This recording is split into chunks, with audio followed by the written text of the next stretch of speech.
to think that Kamala Harris is the answer, Libby, to all of the questions, and really should have no hand in the fact that any of this is going on. I'll remind everyone, Kamala Harris owns every single policy decision that she and Joe Biden both have made that have taken not just our country, but really the world in the wrong direction over the past 3.5 years. It looks like, though, Libby, despite all of that, Kamala Harris officially has the amount of delegates needed to become the Democrats' nominee. There wasn't a single person in the 2-week span of time or so since Biden dropped out and Kamala was coronated that anybody else stepped in to say, like, hey, wait a minute.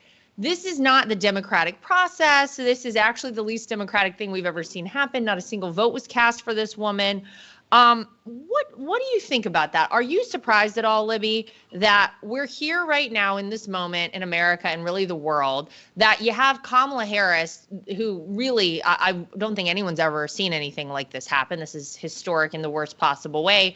And yet not a single person on the Democrat side really came forward and said, like, wait a minute, can we actually do something else here? Does any of this surprise you right now, Libby? I will say I am a little surprised because I did think that our countrymen would do better. I did think that the Democrat Party would do better. I thought that perhaps all of their rhetoric about how they were saving democracy meant something. It turns out that that was completely false. This is a total power grab. That's all this is. It is a coup and a power grab. And it's just so obvious. They haven't let anybody else in. They tied up the nomination before the convention, even getting delegates to get on board with that. So now the plan is for them to all celebrate in Chicago as opposed to actually do the people's business, as was done at the RNC, which we saw very directly, which was amazing. So they're just going to all get drunk, I guess, in Chicago and watch people yell about Israel in the streets. So that will be very exciting for everyone in the democratic process. But I will say, as to Kamala Harris' record, as soon as she and Biden were in office, they demanded that everyone call it the Biden-Harris administration.